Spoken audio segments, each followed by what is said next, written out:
Good afternoon and happy Sabbath, Good afternoon. everybody. Happy Sabbath. Today we'll be starting. Do you remember what we talked about, what we went through last night? Please reverse the screen to where you see Vespers. Here, we will just do the introduction of prayer, short prayer. Okay, Vespers. So last night we had a Vesper.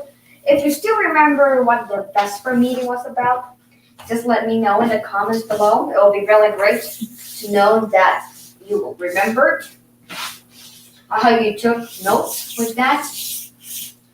And today we will start our real Sabbath program. Okay, let's go. Just go to where you see Sabbath. I'm just confusing you. And then we will start the word of prayer. Let's kneel down for reverence.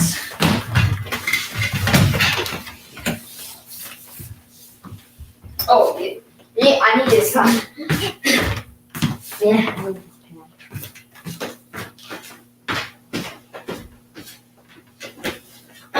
Let's do reverently as we pray.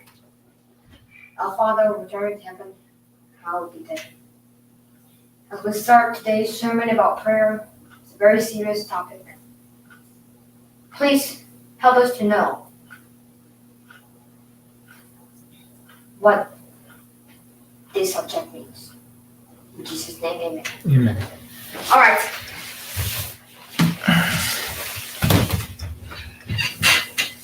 Today, I would like to talk about prayer. Prayer to you. My subject is prayer, the breath of the soul. Can you stop breathing for 24 hours? That means you can't stop praying for 24 hours. Do you get it? How do you pray for 24 hours? That's the question. We will go through that later. First, let's go to our class. Our class is, you might think that you are adults, but you still need classes how to pray. No one ever knows perfectly how to pray. All right, let's go to what we need to know about prayer. If you still remember last night, we went to Matthew chapter 6, 9 to 13. Do you still remember that? Do you still remember? Mm-hmm. But we're not going through 9 to 13. Just give me 1 second here. It's a bit confusing here. Okay. Just give me 1 quick second. Oopsie. Matthew, where do you work? Matthew chapter 6. Please grab your Bibles and flip to Matthew chapter 6, verse 5 to 8. 5 to 8. Because we want to let you know about this part. Because that's the class that we need to really go through. Because people forget. As I said last week, people forget. That's why we need the commandment to remember. You still remember last week's sermon? I said when I play golf, I forgot where I put the ball. Was it last week or 2 weeks ago? 2 weeks ago. Oh, what was last week's title? Oh, man, I really forgot last week's title. Wait a second. When was it? Sabbath, yeah. Last week's title is Sabbath. Okay. Part 1. This is part 2. No, that's a different subject. This week is about prayer. So today is part 2 on prayer. Alright. This is much better so that I don't have to stand too close to the mic.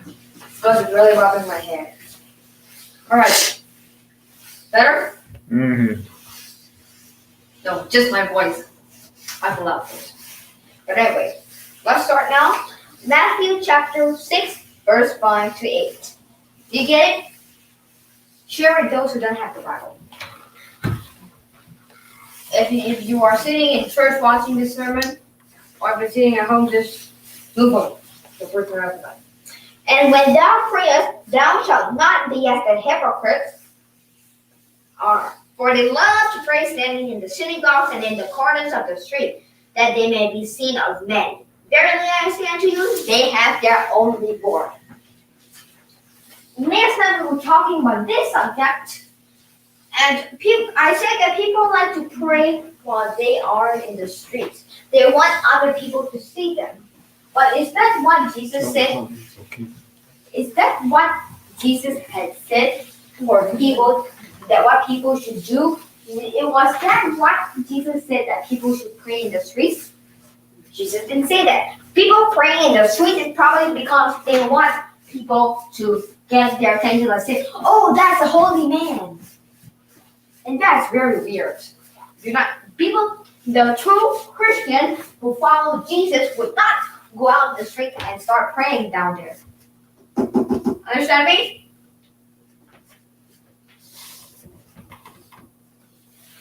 But thou, when thou prayest, enter into thy closet, not in the streets. If you live on the streets, if you have your closet in the streets,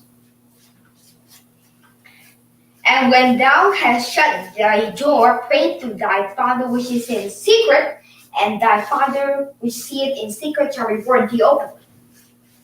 We shouldn't go outside and start grabbing 10 microphones a day when we start making a lot of noise outside. That's not right. People would say, oh, huh? For other people, they would say, that's a holy man. For me, I'll say, he doesn't know what he's doing. He is not a holy man. He's a hypocrite.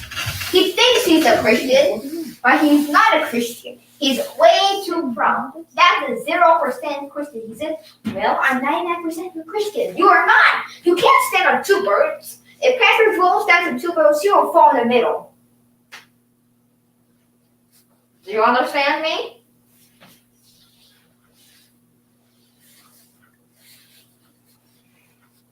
Be not ye therefore but when ye pray, use not vain repetitions as the heathen do, for they think that they shall be heard by their much speaking. They may think that they speak more, the more they will be heard. But for me, the more you speak, the more that you won't be heard.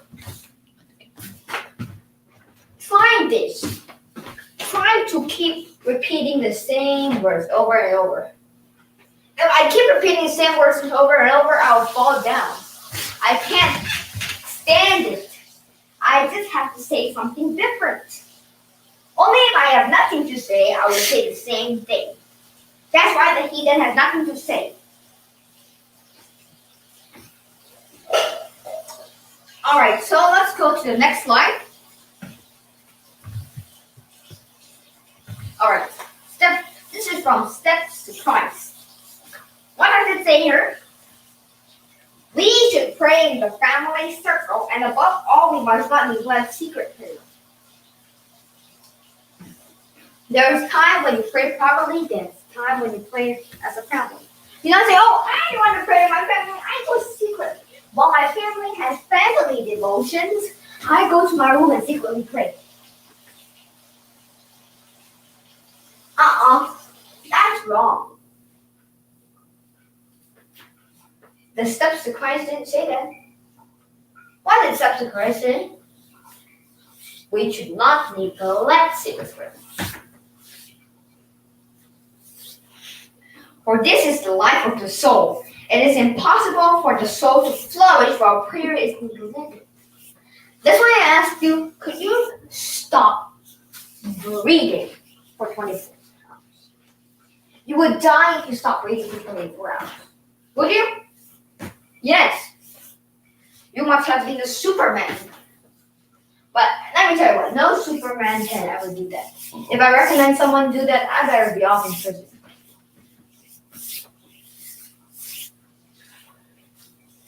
That's why we need to pray. Without prayer is chopping off our own finger. We need to be connected. Let's say if I'm charging my iPad like this. Let's say this is the iPad and I'm charging my that. Can I just take a scissors and cut up this wire? No, it will be broken and then it can't flow through anymore. So that means the iPad is broken. That means this line is prayer. Can we cut prayer off? We would be all 100% broken if we cut prayer off. Do you understand what I'm saying? Or do you want me to repeat that 10,005 million times? Enough. Okay, enough.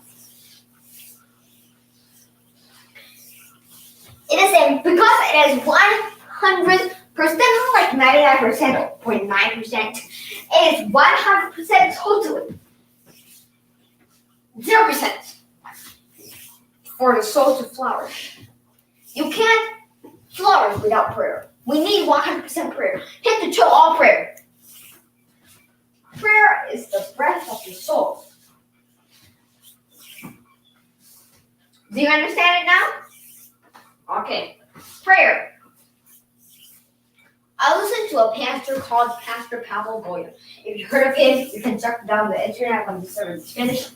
And when church is over, you can check it out. Pastor Pavel Goya. Pavelgoia. Pastor Pavel Goya. He speaks about prayer. He's a prayer focused pastor.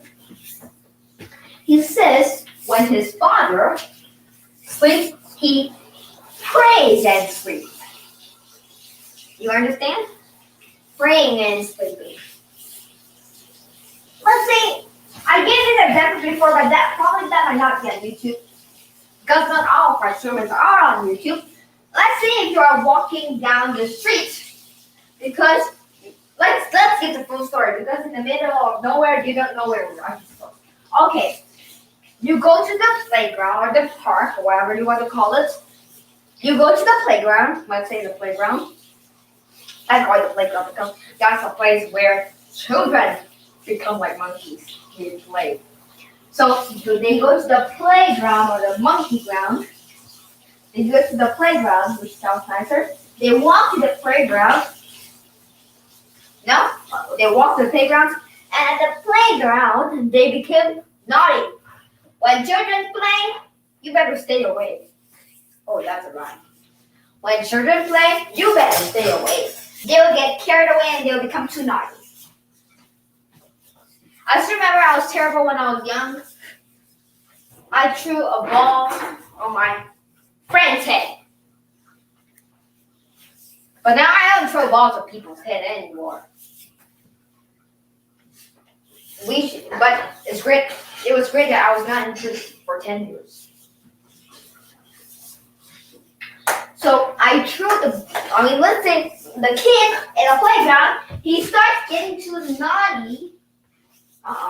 He starts getting too naughty, and when his friend is playing on the swing, he tickles him, and he falls off the swing, and gets injured, and gets to 911. And the father or mother telephones his mother or father, and the father tells him, "You better take my son back home. He needs to be punished." So on the way home, he starts praying, and then he closes his eyes, and right over here, the drains are very high, and then he kicks over the drains and he falls down because he prayed with his eyes closed. There are certain times that you must pray with your eyes closed, but there are certain times that you can't pray with your eyes closed. Like walking on the street praying. Can I walk here and pray? Boom. I can't do this. I would fall down. And you know. That's why. No. Understand? Next slide. What do you see? Next slide, please. Ellen G. White quotes on prayer. She quoted on prayer too. Unceasing prayer is the unbroken union of the soul with God, so that life from God flows into our life, and from our life, purity and holiness flow back to God. So it's like giving each other. So that's why we need to keep praying. That's right. Do you understand what it says? What does it mean by unceasing? Non-stop. Non-stop, never ending. Unceasing. Okay? But now it's ceased. Unceasing prayer is the unbroken union of the soul with God. The soul with God. Well, that means if your prayer is broken, okay, let me give you an example. You come right and get yourself this microphone is plugged into the loudspeaker. What happens if I cut off the wire?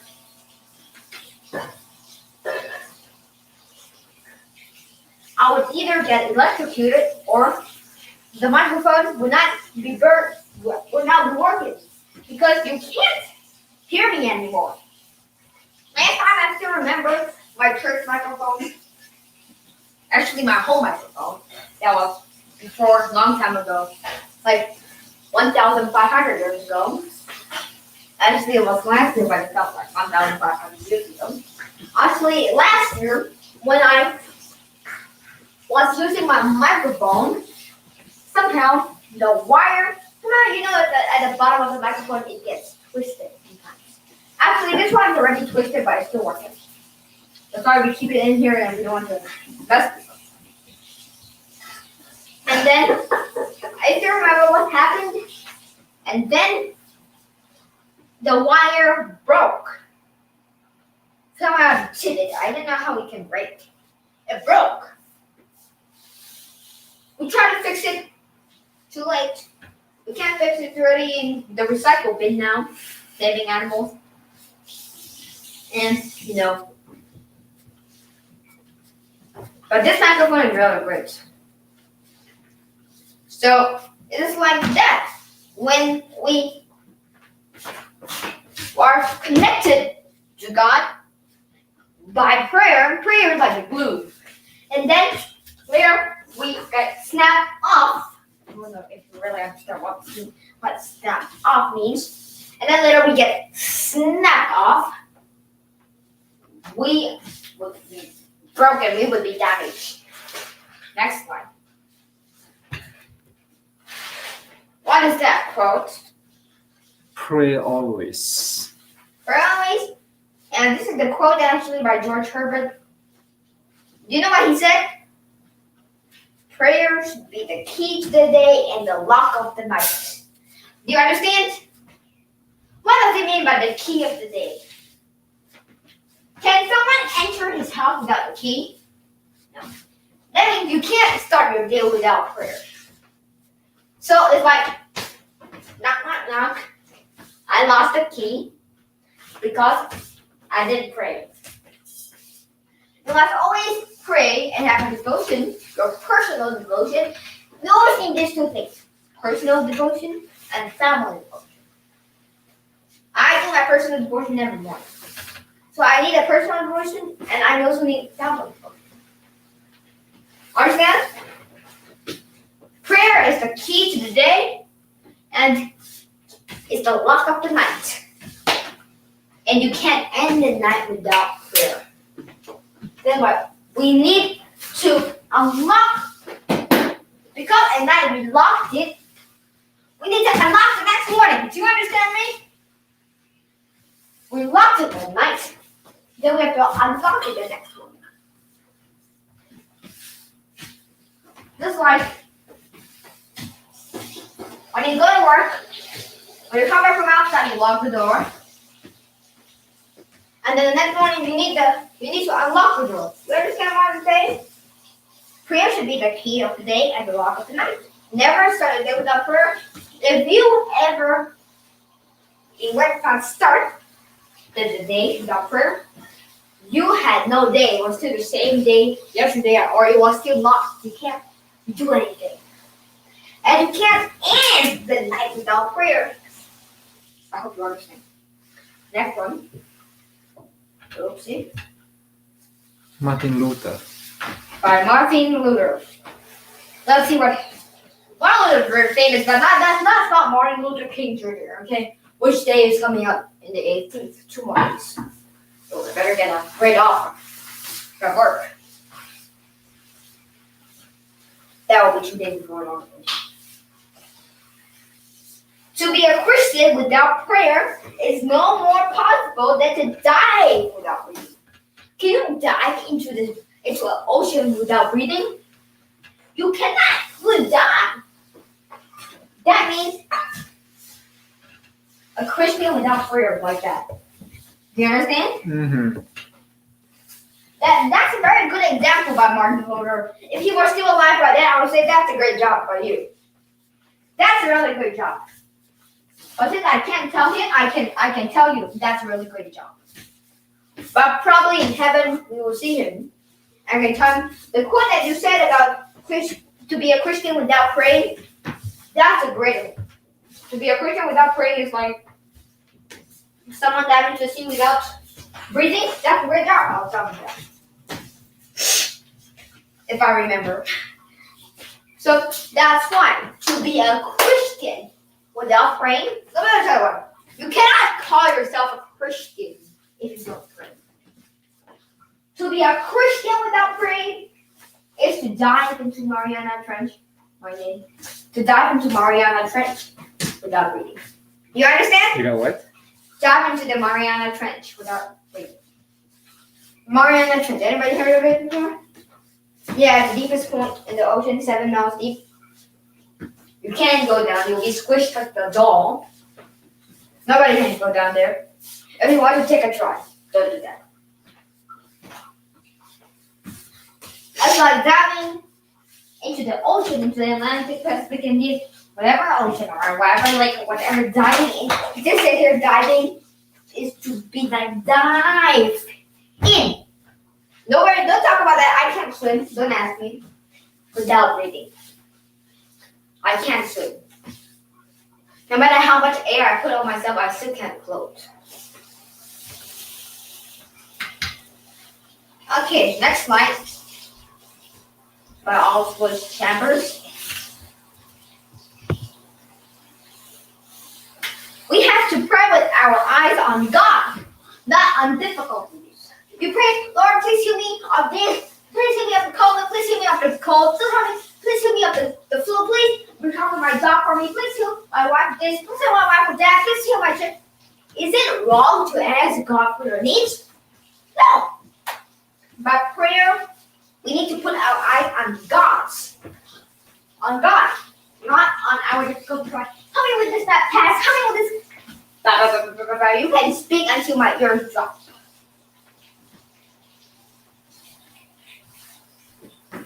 That's why. We have to pray with our eyes focused on God, not on self. People are very selfish. If you notice most prayers, including my prayer, if you notice most prayers, they will say about self, like, bless me, heal me, blah, blah, blah. And then, focus on God still, and not focus on others. Not like me. How many thousand, billion, trillion, zillion, or that's something number, zillion times that you have to say me in your prayer. Prayer is to help others. You pray to like for others, not for self. You understand? Uh-oh. You got it. Next slide by Chloe. About the link. Next slide. Prayer is the link that connects us with God. You know the chain? This. The link that connects us with God is a link. Without praying, without that link, we can't connect something with something. Let's say if you want to tie, let's say from that hook, and you want to tie to this hook. Over here, what is going to present drawing is sleeping here. If you want to tie from there to there, you will need a link. Do you need it? So let's say we are here and God is there. We are vertical flag and God's over there. So we need something to connect. Do you understand? We need prayer to connect. Can you use air to connect like this? No. We need a string.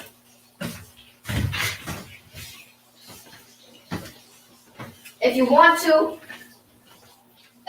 you can just take something like for example. I need a volunteer to help me. Who wants to help? Alright.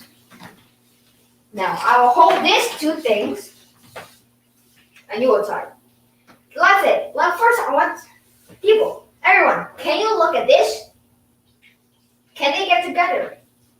Oh, I think like this. So we need the link. Tie like that, please. Anyway. Okay, we need a link to connect. Do you understand? Mm-hmm.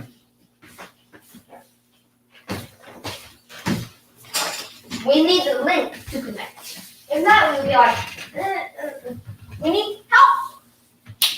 Prayer connects us with God. This is from, oh man, it's a bit shaky. Who is this? Who could this? Something A. I think A, B, sat. Prayer is the link. Connects us with God. With no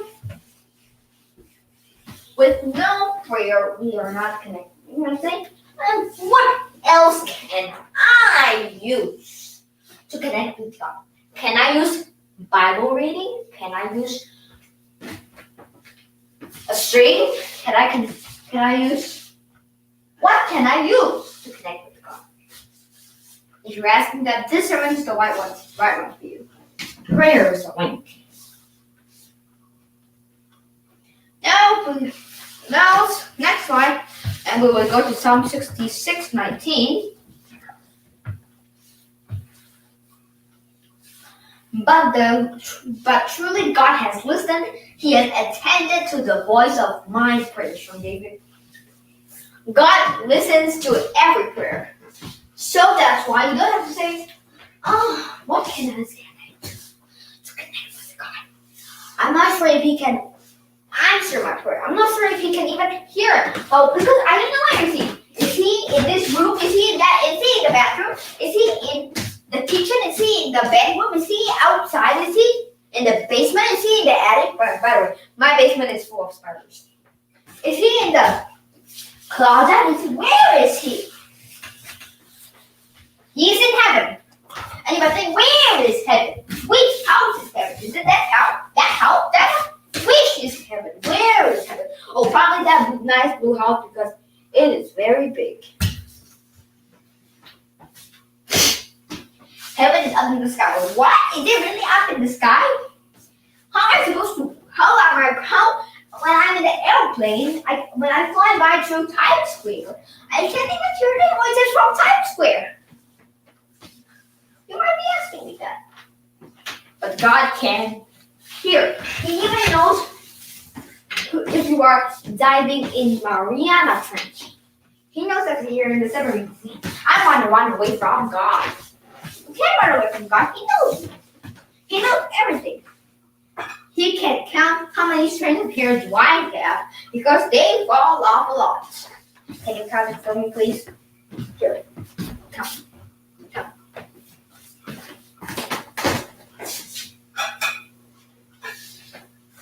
Probably it will be even hard to count the girls' hair because they have a lot of hair.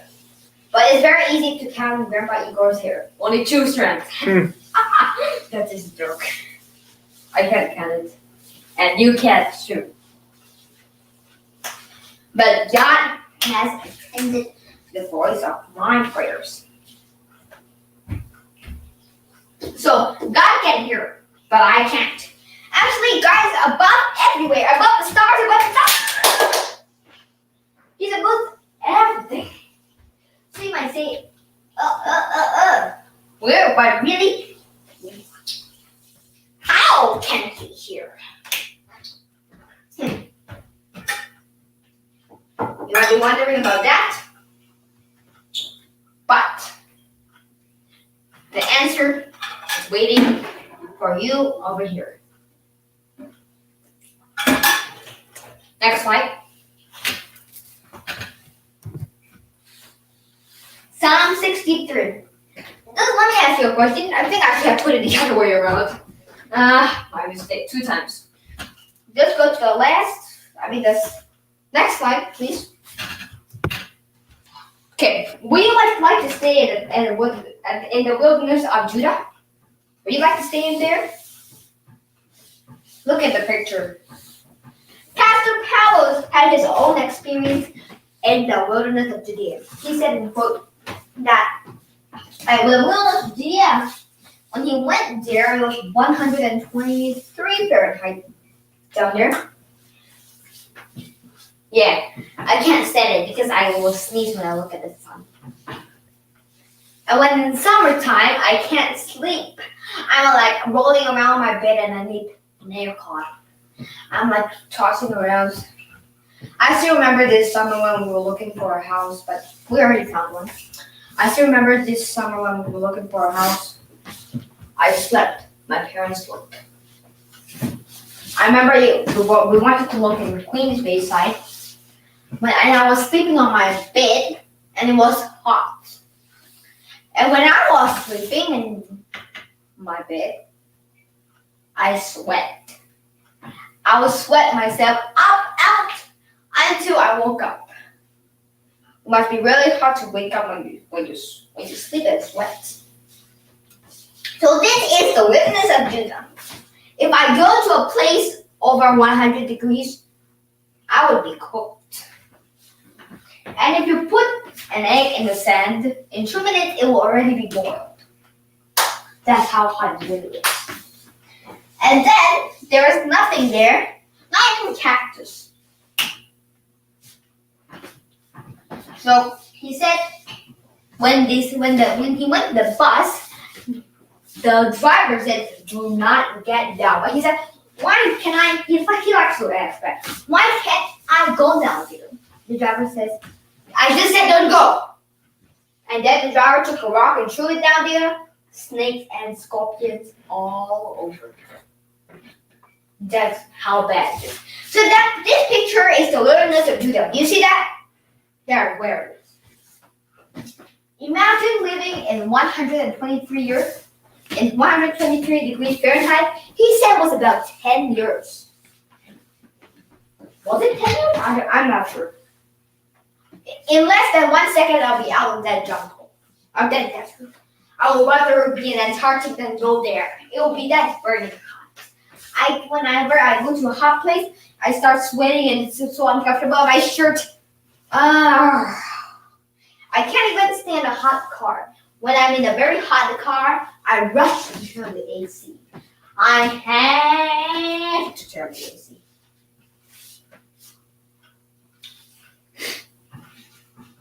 That's the word of Judah. But one slide, reverse back. The Psalm 63. Do you see that? Mm-hmm. A Psalm of David when he was in the desert of Judah. In that desert. Can any living person or thing ever imagine staying in that kind of hot and sticky desert? Oh, nobody can even imagine about staying there. For me, imagining it was like staying in hell.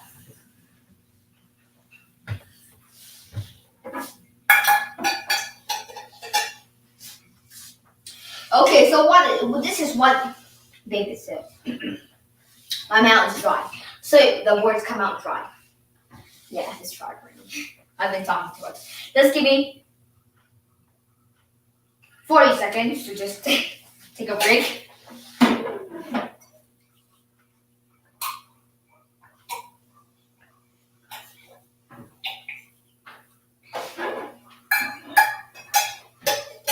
This is great. Alright. So probably your ears need a break because I've been talking too much and your ears might drop. More. The last time I rested from talking was 45 minutes ago when I was in the bathroom. Actually, I talked in the bathroom. I talked to myself. I made some noises. Verse number 1 says, "You, God, are my God. Earnestly I seek you. I thirst for you. My whole being longs for you.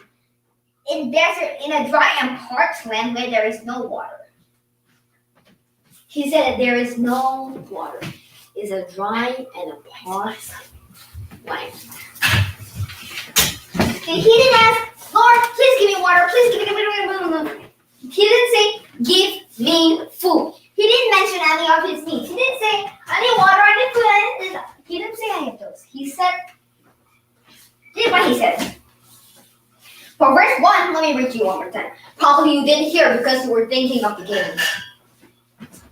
"You, God, are my God." Okay, don't think about chess now. Okay, number 1. "You, God, are my God. Earnestly I seek you. I thirst for you." He didn't say, "I thirst for water, I need food." For me, 4 hours without food is like fainting. I have to faint if I don't have food for 4 hours. Of course, not that much. But I just have to eat something. You can notice how I eat. You can come to my house, or if we happen to be in the restaurant to eat, you can see how I eat.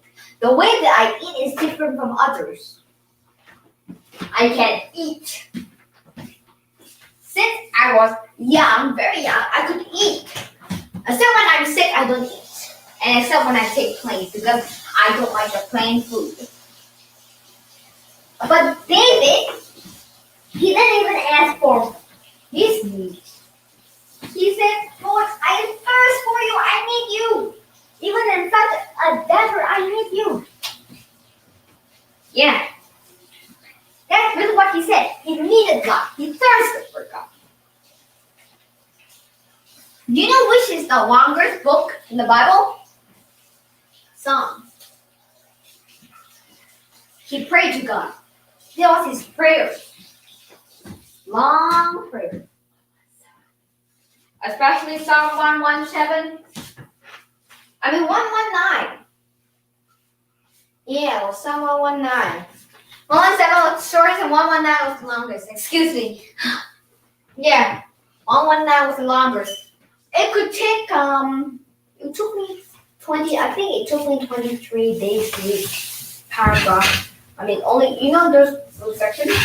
It took me 23 days to finish reading about 23 sections. Let me go back and count the volume, correct?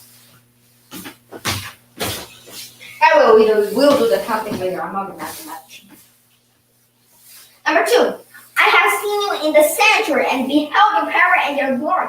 Because your love is better than life, my lips will glorify you." Do you hear what he said? Your love is better than life. Let's go back to verse number 1. Because this is a very powerful prayer. That imagine in that kind of desert, the fourth one, the one that you just saw, this one. Oh, I like this height. Imagine in this kind of wilderness, he said, "Lord, I don't need water, I don't need food." He didn't even mention any of the water or food. You can go through. Let's go back. Go back. No.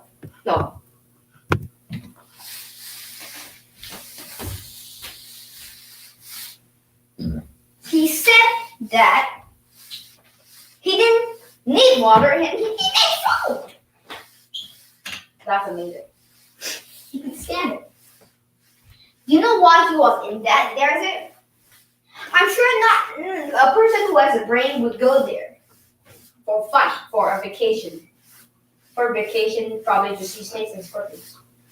I don't think anybody who had a brain big enough to think would go there.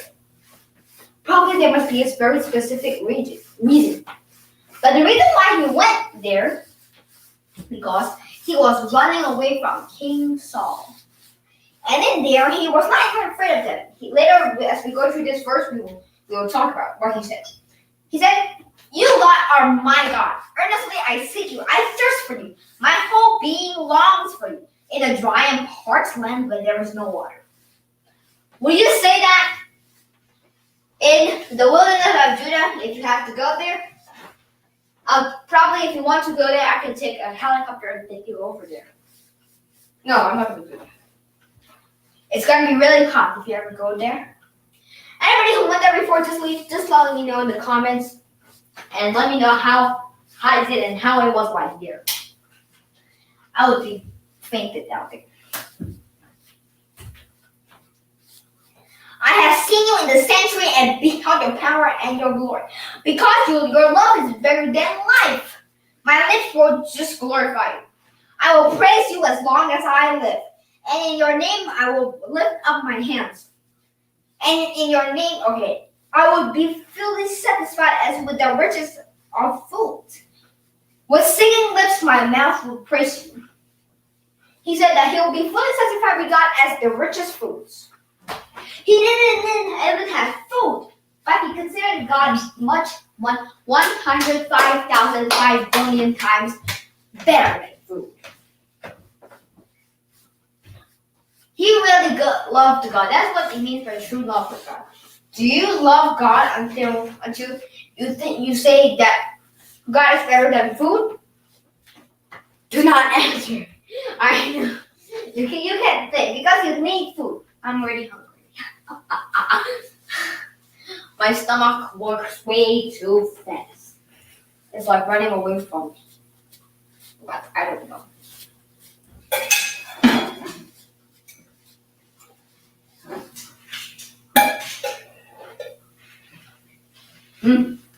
Oh, too much water one time. It went down too fast. Now my throat aches. You know when you drink your water too fast? When it goes down too fast? We need to actually choose 2 hours, but I did it in 1. That was not good. So this one, my throat aches now. And my mouth is thirsty again. I need 1 more. Because that's too quick.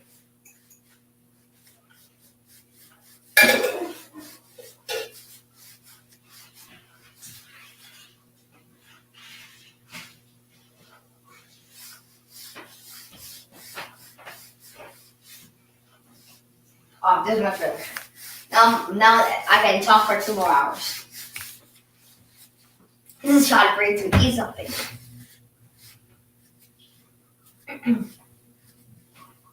Alright.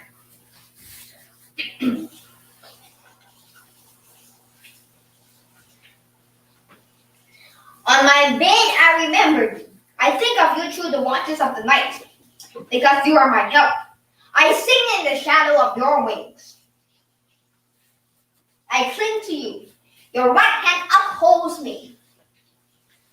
Now, I give you the chance. I give you 2 minutes. Look through this whole psalm, or if those words are too small for you, let's go to Psalm chapter 63 and look there if he talked about I need to drink water. I need food. He didn't say I need food. I need water. Stand someone with a lot of meat and a lot of food and a lot of vegetables and a lot of oranges and a lot of apples and a lot of juice and a lot of water for me and my men and the thousands of men and their women and their wives and their children. Please give me food. I'm starved. Look at it. Look through the whole Psalm 63. This is the only time I give you a break. And put back your ears if they dropped.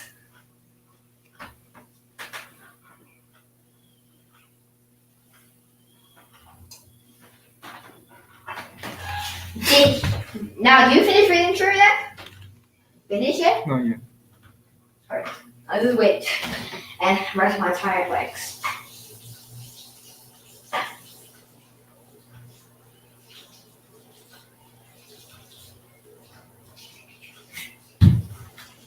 Finished yet? Not yet. Ooh, you must be really studying. I'm happy to have a great student.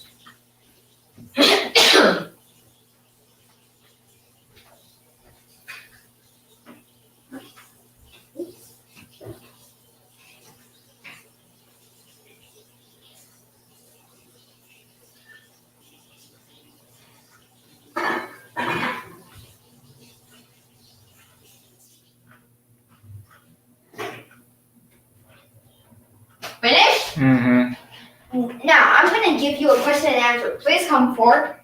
He's the only member. Please come forward. Now I'm gonna give you a. Okay, I need the mic. You need because your voice is real soft. Okay. Did you see anything that talked that he said? I need water. I need food. Did you see anything like that? No, Did you see what was most of it? it needs God. Did he say, I'm so hungry, I'm starved, thanks, I'm having my food? He did. No, What did he say? he needs the Holy Spirit to feed him. Did he say, what kind of water did he need? No, Nothing. No. Right? Was he afraid of King Saul? no, What did he say? God will protect him. What would he say that what would happen to that somebody who would try to kill him? That will become a portion of the foxes. Aha! Great job.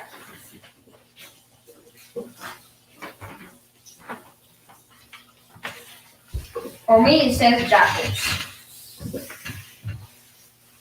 He said, what does he say?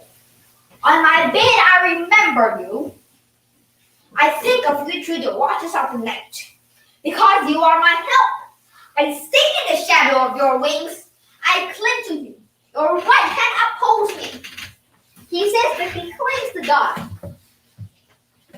As much as how people cling to air. He really holds God. He says, God, you are 100% of me. Without you, I'm dead. That's how much he loves God. Does any of you church members say, God, without you, I'm dead? Don't answer that, please. Think about that for 2 more days. Okay, number 10, number 9 to 11. Now he talks about what happened. Well, what happened to those who want to kill me? Those who want to kill me will be destroyed. They will go down to the depths of the earth. They will be given over to the sword and become food for jackals. Do you hear what it said? David said, those people who wants to kill him will be down away, God. People who want to kill him will become food for the jackals. People who want to kill him would be with the sword. That's what David said. He trusted God like that. He said, God, I know you will destroy those who kill me because you are just. If you know those lawyers officers, they have those things, justice and mercy. That stuff. So God has justice and he also has mercy. And they are equal. God has to say, no, I need more justice than mercy, or I need more mercy than justice. Same. As much as he has mercy, he has justice. That's why he said, those who kill me, oh wait, not in his face. But the king will rejoice in God. Of all who swear by God will glory in him, while the mouth of the liars will be.